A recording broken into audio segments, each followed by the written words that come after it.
Coming up, it strikes me that if we did distribute vaccines based on the content of the recipient's character, those individuals doing the lecturing would be at the back of the line.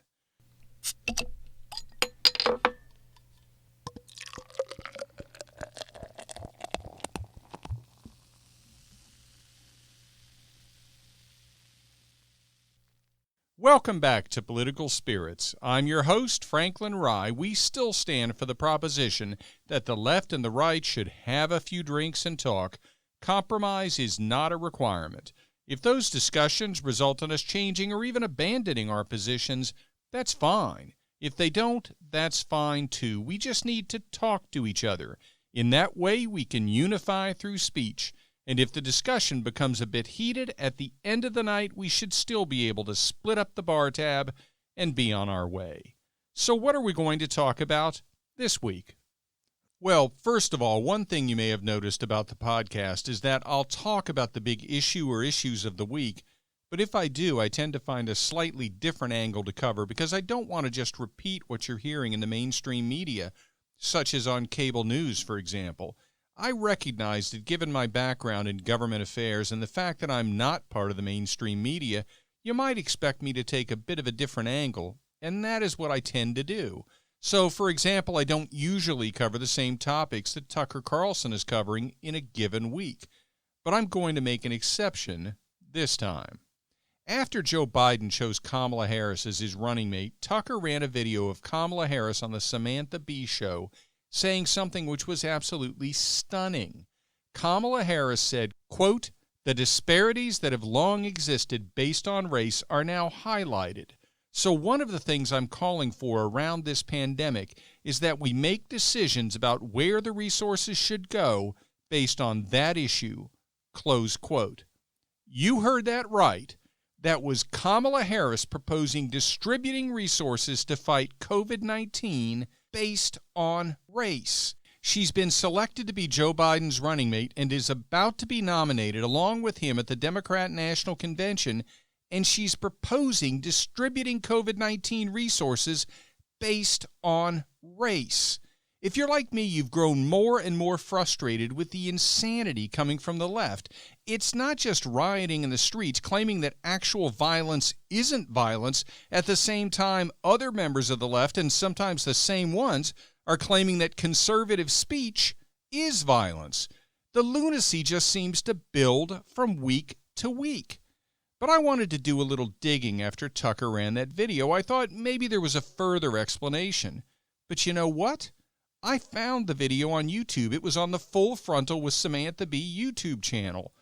And I'll admit, I've never been to that channel before. And sure enough, Tucker ran the full section where she made that statement. He didn't cut it. He didn't alter it.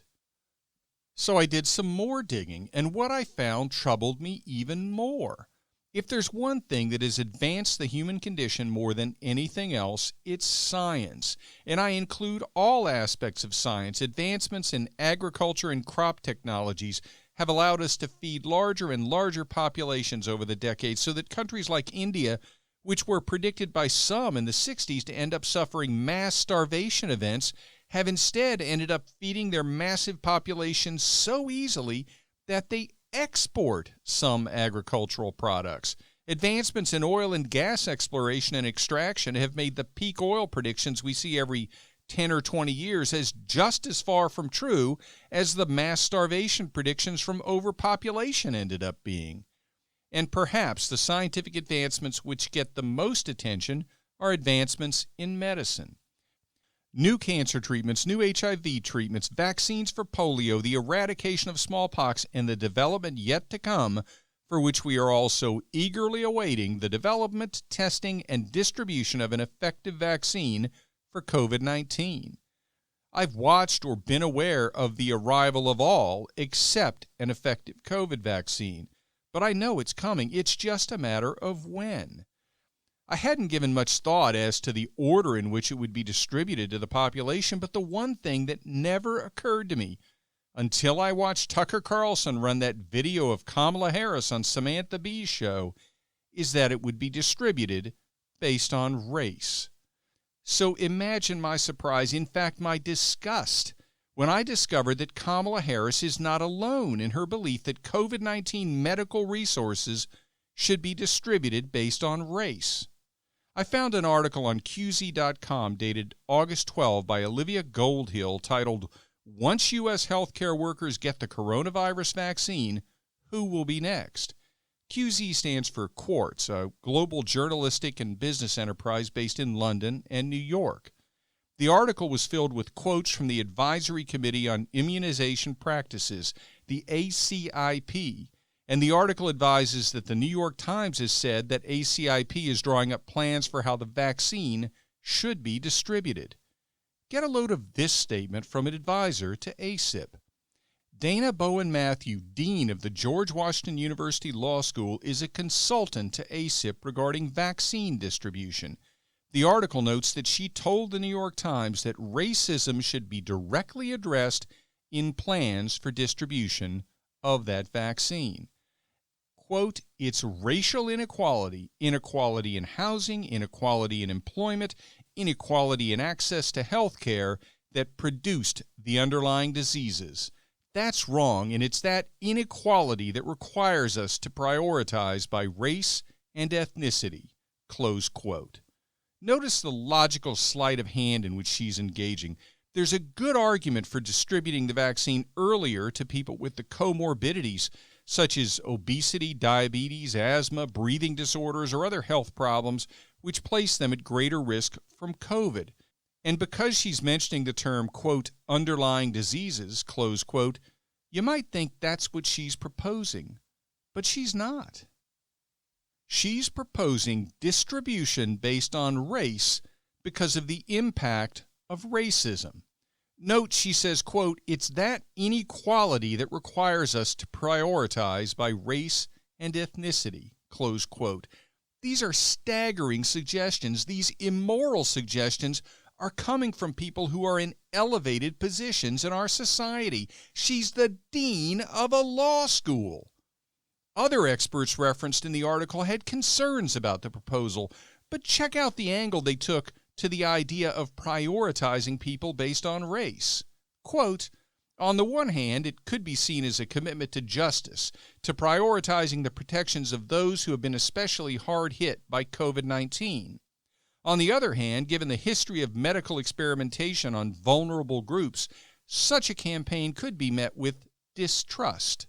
Close quote. Got that?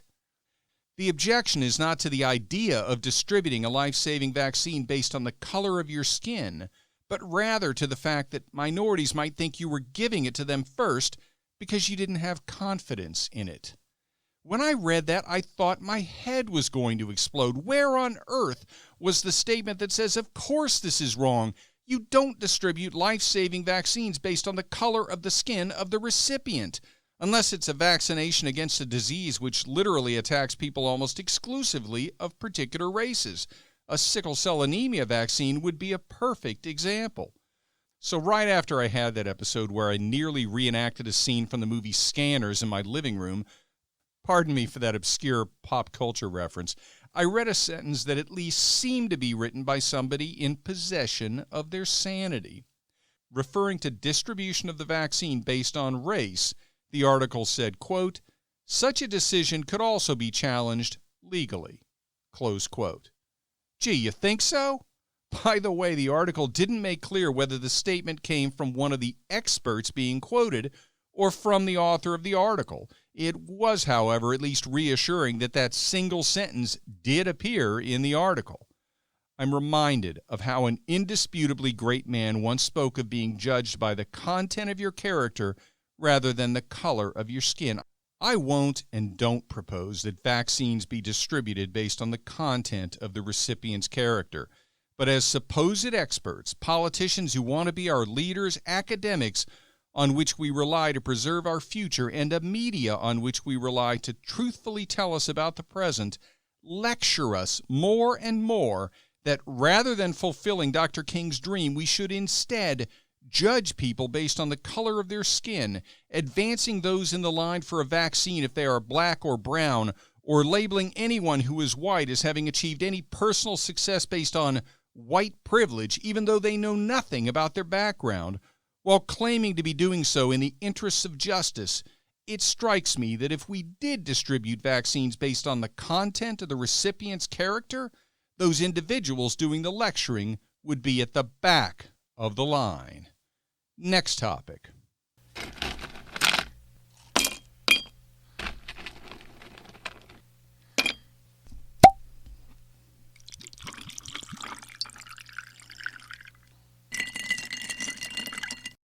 Thinking of political philosophies as an investment.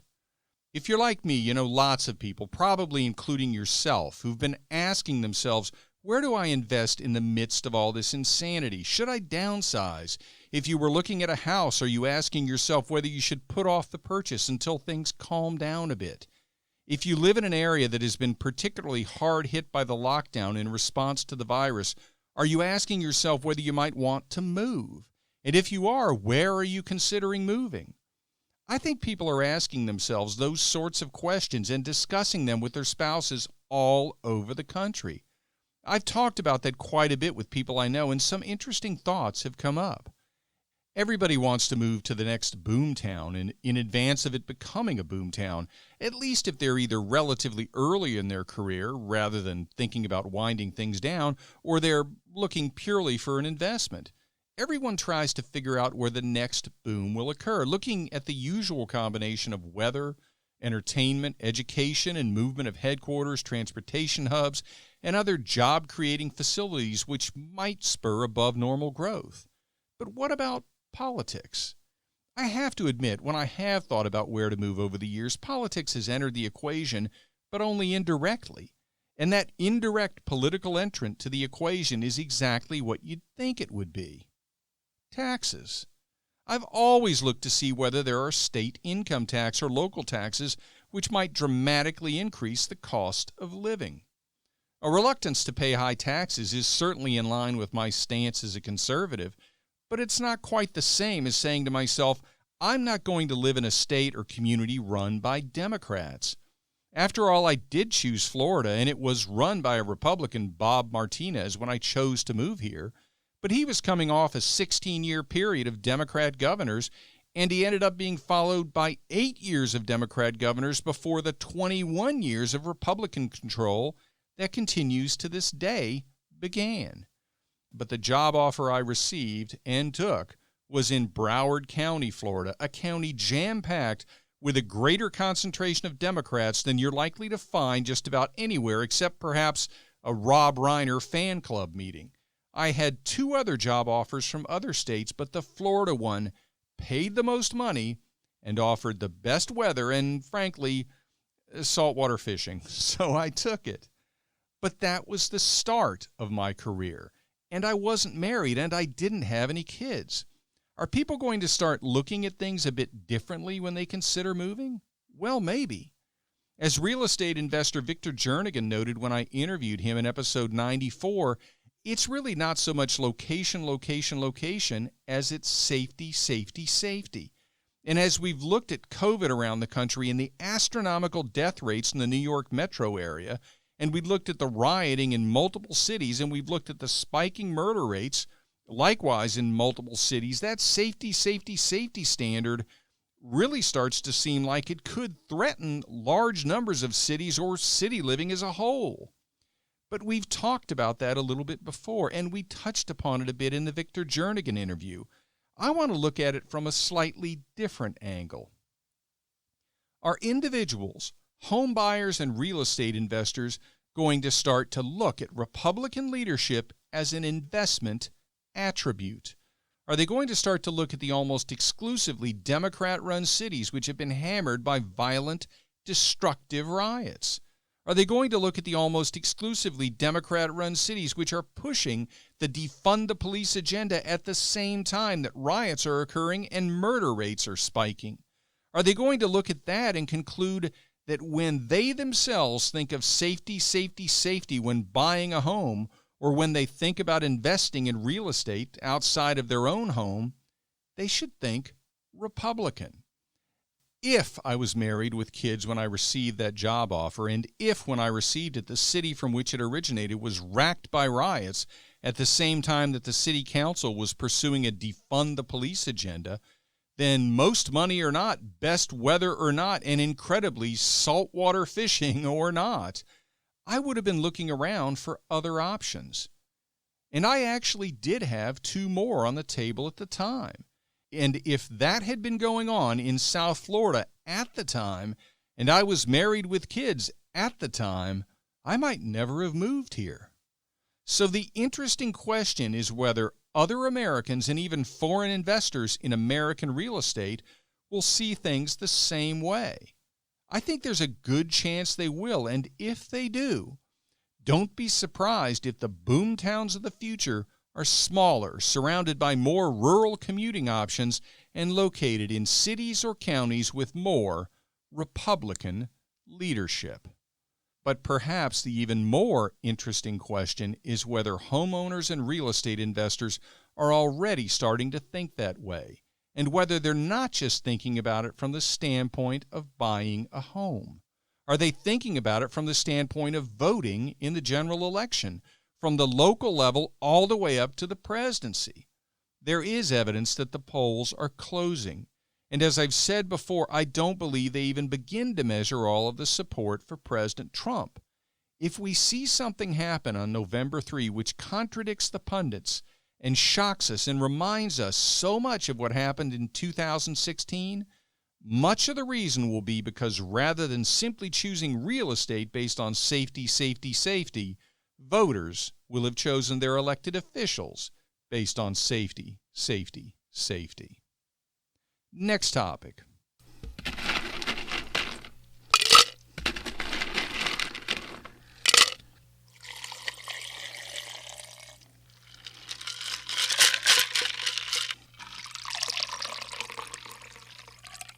I'll take that bet. Do you visit RealClearPolitics.com? I certainly do, and I've recommended in multiple podcast episodes that everyone should. They publish articles from both sides of the political fence, and they put them right next to each other when they deal with the same subject. So you can read one and then read the other, and basically it's like watching a trial, only instead of seeing the plaintiff's attorney's presentation and the defense attorney's presentation or the prosecution and the defense, instead you see the view from the right and the view from the left. It's a great way not only to keep yourself informed of the arguments on both sides of the issue, but if you're a conservative like me, it also helps you prepare for weekly debates with your friends on the left. Well, there are 2 other components to RealClearPolitics.com, and I've talked about them on the podcast as well.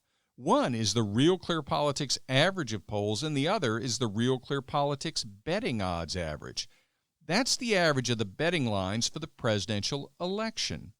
You may remember multiple episodes ago that as I was criticizing the quality of the polls because I kept finding evidence that they were undersampling Republicans, I noted that I was getting more concerned because of the betting line in favor of President Trump falling. And eventually I noted on this podcast that President Trump was actually behind in the betting line.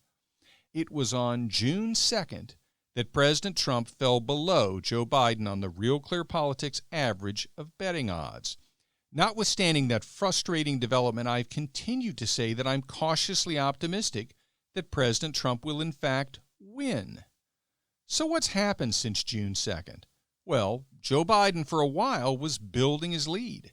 His largest lead came when he reached 60.9% compared to President Trump's 36.6%. That was on July 28. That's not that long ago. So where do they stand now? Well, President Trump has been climbing slowly but steadily, and Joe Biden has been falling. He's still well ahead, but the margin has fallen to 56.6 compared to 41.7. So President Trump has risen 5 percentage points, while Joe Biden has fallen 4 points. That's a 9-point swing. But you might be saying, sure, it's a 9-point swing, but the betting line still says Joe Biden is 14.9% more likely to win the election than President Donald Trump. So how can you be that encouraged? Well, now it's time for a little reminder, for a little perspective, for a little bit of what everybody is thinking in the media that is rooting against President Trump, as well as any Trump supporters who are down in the dumps thinking he has too far to climb and not enough time. On this date, August 16 in 2016, the Real Clear Politics average of betting odds said that Hillary Clinton had an 81% chance of winning and Donald Trump had a 19% chance of winning. That's right. On August 16, 2016, the betting line said that Hillary Clinton was 62% more likely to win than Donald Trump. And by the way, that betting line in favor of Clinton increased to 75% by the date of the election. So you know what? I've said before that I don't have the same level of confidence that I did before COVID, that the issues that we're dealing with are so unprecedented and so massive that anyone who says they can confidently predict the election results right now is kidding themselves. But what I see continues to be that Donald Trump will win. Incidentally, I think the betting market margins will close. Not that it's critical, because as we can see from 2016, they can be wildly wrong. But you know what is a guaranteed bet? It's 100%, in fact, that we'll be back next week with another episode of Political Spirits. Bet on it. And tell your friends to do so as well. And like the podcast on Facebook at Political Spirits. And follow me and the podcast on Twitter at Franklin Rye. And remember, all episodes are now on YouTube as well, and the YouTube channel is named Political Spirits Network. If you're watching on YouTube, be sure to like and subscribe and hit the notification bell, and select all after you hit the bell. This is Franklin Rye. Thank you for listening.